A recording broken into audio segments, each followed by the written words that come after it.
Salut à toutes, j'espère que vous allez bien. On se retrouve aujourd'hui pour un petit chit chat get ready with me avec les produits de ma rotation, ou en tout cas avec certains produits de ma rotation du moment. Alors, si ça vous intéresse de voir comment j'ai obtenu ce petit make-up, je vous invite à regarder la suite de la vidéo. Et je vais commencer par le teint. Et si vous avez vu ma vidéo rotation, que je vais vous accrocher par ici, j'ai toujours pas compris. Bon, Misty, si tu pouvais arrêter de gambader, toute griffe sortie sur le sol du salon. Ça serait super sympa, merci. Parce que je pense qu'au niveau de la pollution sonore, on a déjà la pollution visuelle, on va pas ajouter la pollution sonore. Donc, si vous avez vu ma vidéo rotation, vous avez pu constater que je vais essayer de redonner une chance à un produit que j'ai acheté il y a quelques mois et que voici. C'est donc le fond de teint de Foundation Seamless Skin de Lisa Eldridge. Donc Lisa Eldridge, maquilleuse que j'adore, que j'adule depuis des années et des années maintenant. Elle a donc sorti son fond de teint il y a quelques mois, que j'ai acheté évidemment dès sa sortie. Et finalement, je suis pas super... Le peu de fois où je m'en suis servie, j'étais pas hyper convaincue. C'est un produit qui pour moi est un petit peu trop mat. Et pas, voilà, c'est pas dans mes choix habituels de fond de teint. J'aime bien quand même quand il y a un petit peu de lumière, etc. Donc voilà. Donc ici, ok. Merci pour tous ces joyeux, voilà, gambadements, je ne sais pas. Voilà, elle me tourne autour en courant, c'est formidable. Bref, donc jusque-là, j'ai pas été super convaincue, mais c'est quand même dommage de pas lui redonner une chance. Donc je l'ai mis dans ma rotation du mois et c'est lui qu'on va utiliser aujourd'hui. Donc je n'ai mis que mes soins sur mon visage, je n'ai pas mis de base. Est-ce que je mets une base quand même? Non, je vais essayer de l'utiliser comme ça, sans base, justement pour voir si je le supporte ou pas. Et voilà, je vais mettre une mini pompe pour l'instant pour commencer. Ça distribue vraiment très peu de produits. La couleur est relativement adéquate. Et voilà, donc je vous dis, c'est vraiment un produit voilà, que je voulais adorer et que pour l'instant, je n'ai pas du tout le réflexe de le sortir de mes tiroirs. Je l'ai laissé de côté tout de suite parce que, je vous dis, il a un côté beaucoup plus mat que ce à quoi je suis habituée en tout cas. Et donc voilà, je l'ai tout de suite mis un petit peu de côté parce que je trouvais qu'il me plombait un petit peu. Et qu'à mon grand âge, on a plus envie de lumière que de plomb. Voilà, je dis ça, je dis rien, mais... Voilà, donc la première couche, c'est quand même assez joli. En plus, j'ai une bonne, très bonne, très chouette routine de soins en ce moment qui me fait vraiment une jolie peau, je trouve. Donc là, je suis pas... Ça me dérange pas. Je le trouve pas très lumineux, mais en même temps pas mat non plus. Il y a quand même la lumière qui ressort. Je vais en remettre un tout petit peu parce qu'il y en a vraiment très peu. Je voudrais voir un petit peu en construisant si ça éteint un petit peu le teint ou pas. La couleur en tout cas est nickel. Je l'ai dans la teinte numéro 11 pour celles que ça intéresse. Et si j'oublie de l'écrire dans les liens en dessous. Écoutez, aujourd'hui, je suis plutôt agréablement surprise. Pour l'instant, ça me plaît. Et en plus, en sachant que durant la semaine, je mets quand même régulièrement le masque, aussi bien dans les transports que dès qu'il y a un petit peu de monde autour de moi, en intérieur, etc. Ouais. Peut-être que c'est le genre de produit qui peut être pas mal sous le masque, plutôt bien tenir. Je vous en dirai des nouvelles. En tout cas, pour l'instant, je suis plutôt contente du résultat. On va passer à l'anti-cerne. Alors l'anti-cerne, je vous l'ai dit, hein, j'ai pas ressorti d'anti-cerne particulier. En ce moment, je suis vraiment complètement accro à mon Best Skin Everglow de chez Sephora. Je le trouve vraiment super bien. Tellement fin et Il fait une jolie, voilà, il fait un joli contour de l'œil. Donc vraiment en ce moment, je n'utilise que lui. J'ai pas envie d'en sortir un autre particulièrement. Évidemment, j'ai toujours mon Kosas sous la main. J'utilise les deux, mais j'utilise majoritairement en ce moment le Sephora que j'adore. Donc je ferai une rotation au niveau de ces produits un peu plus tard. Mais pour l'instant, regardez, celui-ci, il est vraiment super, super bien. Je l'adore. Donc voilà, je continue à l'utiliser. Il reste dans ma rotation. Et c'est très bien comme ça. Alors, on va passer au bronzer. Comme je vous l'ai dit, j'ai ressorti un de mes chouchous de mes tiroirs. Donc, je vais le prendre tout de suite dans mon petit cirque devant moi. Ma petite panière à rotation. Et c'est le Beach Bronzer de chez Urban Decay, qui est un produit que j'adore. Vous le savez très bien parce que je vous en parle depuis très longtemps. Disty, si tu pouvais vraiment arrêter, ça serait super. Apparemment, elle va se coucher, donc ça devrait se calmer. Voilà, c'est ce bronzer que j'ai dans la teinte Bronzed, qui est un très ancien produit de chez Urban Decay, qui était sorti il y a au moins 5 ou 6 ans, que j'ai découvert sur le tard l'année dernière, je crois, et que j'adore, que je trouve très joli. Vraiment super joli. Et voilà, ça fait partie vraiment de mes bronzers préférés. Je l'avais mis un petit peu de côté ces derniers mois. Là, je le ressors avec grand plaisir. Je ne sais pas où est-ce qu'on le trouve, vu que Urban Decay n'est plus vendu en France directement. Il est disponible sur de nombreux sites qu'on utilise, nous, les petites Frenchies, régulièrement aussi. Mais en tout cas, il n'est plus chez Sephora et il n'y a plus le site français d'Urban Decay. Mais je pense qu'il est facile à trouver. Et vous voyez, c'est vraiment un très joli produit, très fin sur la peau, qui a un rendu mat, velouté, on va dire, qui n'est pas trop lumineux, mais qui est vraiment super joli. J'essaye de donner un break à mon absolu favori du moment, comme vous le savez, cette petite pépite de chez Guerlain. J'essaye de le laisser un petit peu de côté de temps en temps. Et là, j'ai ressorti donc celui-ci. Je suis très contente du rendu avec le produit Lisa Eldridge en dessous. Ça se comporte plutôt bien. Ça reste ouais, très fin sur la peau. Ça s'est bien estompé. Pour l'instant, tout va bien. Ensuite, on va se permettre une petite folie, c'est-à-dire que je vais mettre de l'highlighter. J'en mets pas tous les jours, vous le savez. Surtout ces derniers temps, quand j'utilisais celui-là qui était déjà très lumineux, je ne mettais pas en plus de l'highlighter.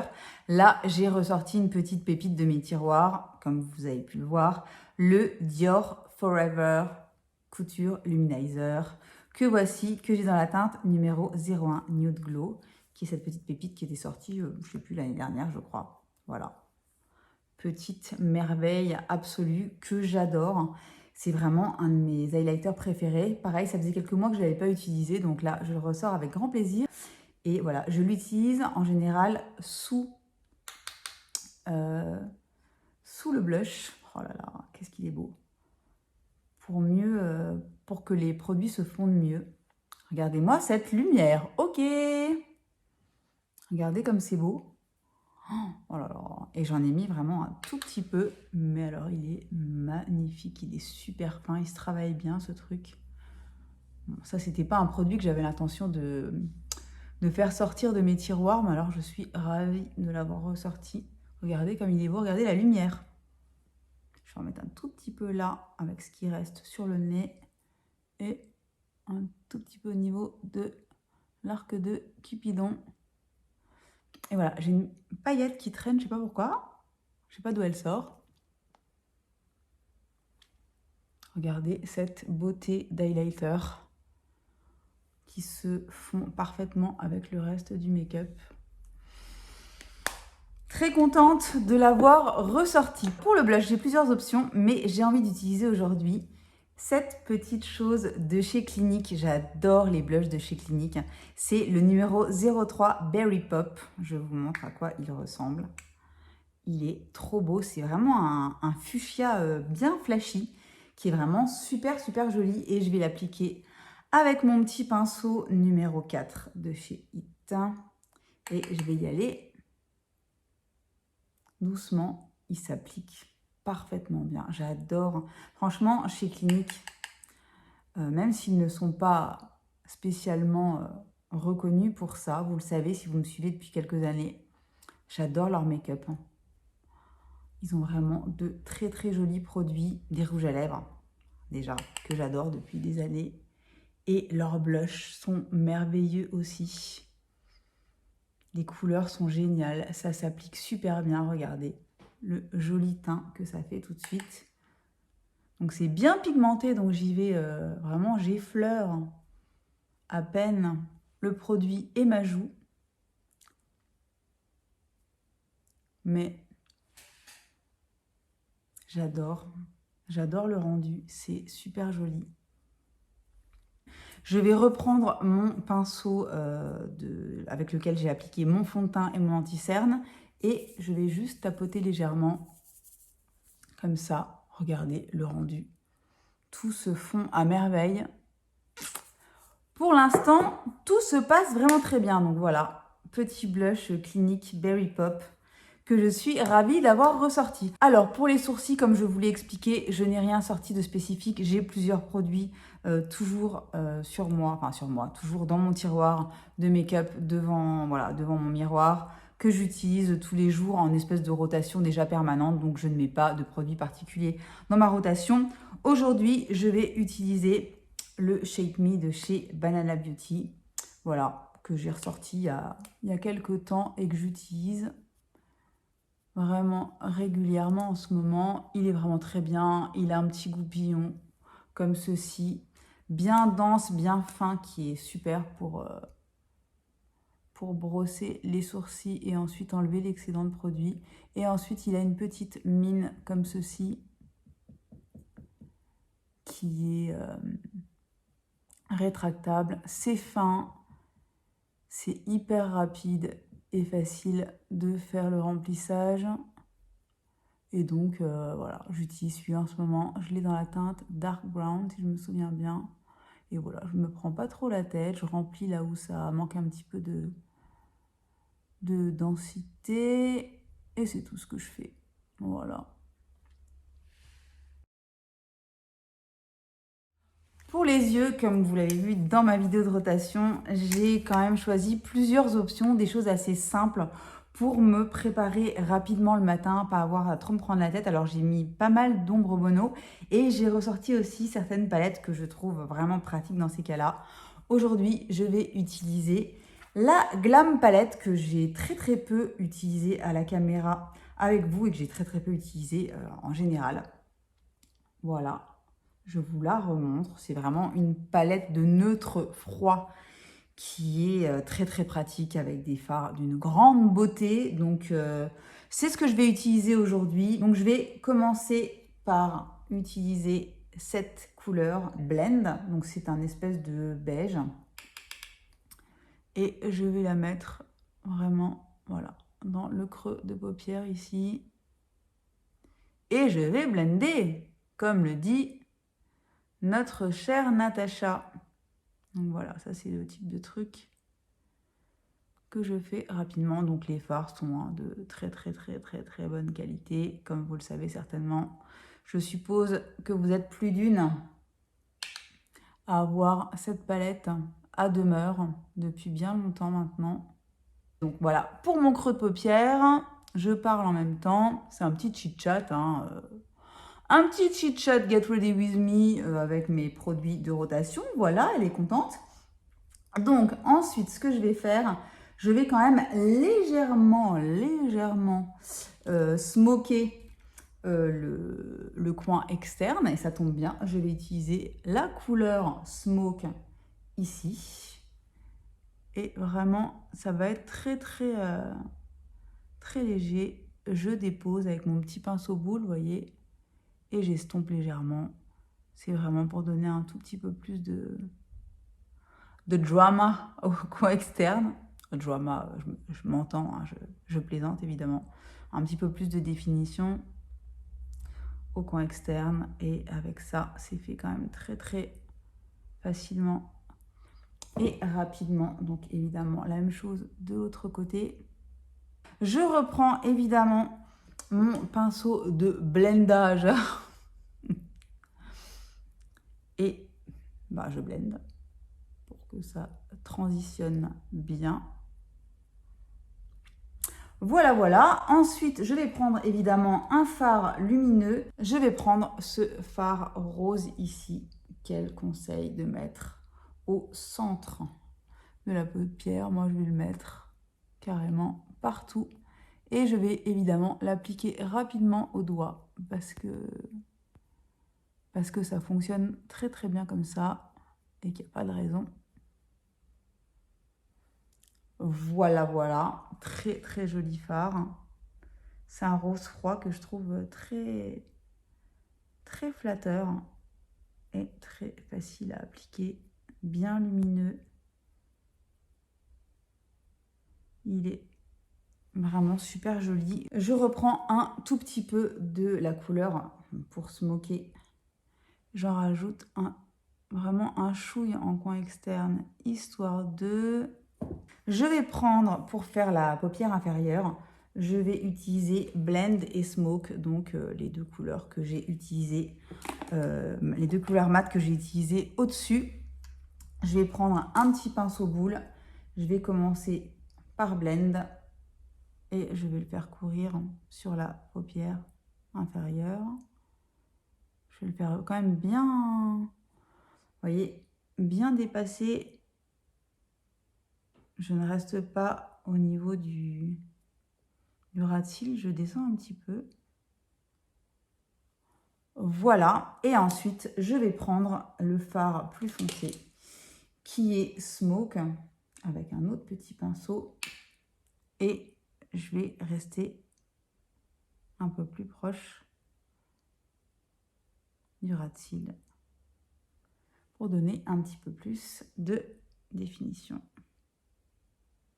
Mais vraiment, ça reste quand même très léger.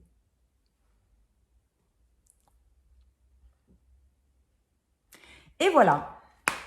Voilà pour le maquillage des paupières. Je vais passer au mascara que je ne vais pas vous imposer en vidéo, évidemment. Je vais utiliser mon Lash Clash de chez Yves Saint Laurent. Vous savez que c'est le mascara que j'utilise constamment en ce moment avec celui de chez It Cosmetics. Je vais l'appliquer et je reviens tout de suite. Alors, voilà pour le maquillage des yeux. Je suis franchement contente. C'est très simple, hein, très classique, mais c'est parfait pour, voilà, pour le type de make-up dont j'ai besoin en ce moment. Pour moi, c'est absolument nickel. Donc, très contente d'avoir ressorti ma Glam Palette. On va terminer par les lèvres. Donc, comme je vous l'ai dit, en ce moment, je mets énormément de baume, de gloss, de choses comme ça, de choses assez légères, en tout cas en semaine.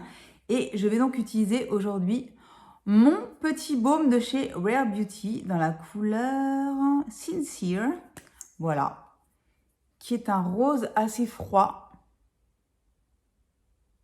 Qui ira bien, je pense, avec le reste du make-up. Ils sont géniaux, les baumes de chez Rare Beauty. Ils sont super jolis, bien hydratants, vraiment. J'adore. Je trouve que la couleur va très bien avec ce que je porte. C'est pas tout à fait ce que je fais comme make-up habituellement. Là, c'est beaucoup plus froid. Et finalement, ça me plaît plutôt pas mal. Et voilà pour le make-up du jour avec ma rotation du mois. J'espère que ça vous aura plu, j'espère que ça vous aura intéressé. N'hésitez pas si vous avez des questions ou si vous avez envie que je vous montre ou remontre certains produits en particulier. Je me ferai une joie de le faire. Un petit pouce si ça vous a plu, un petit abonnement si ça n'est pas encore fait. Et en attendant, je vous souhaite une très bonne journée, une très bonne soirée, une très très bonne semaine. Et je vous dis à très très bientôt pour une nouvelle vidéo. Bye bye!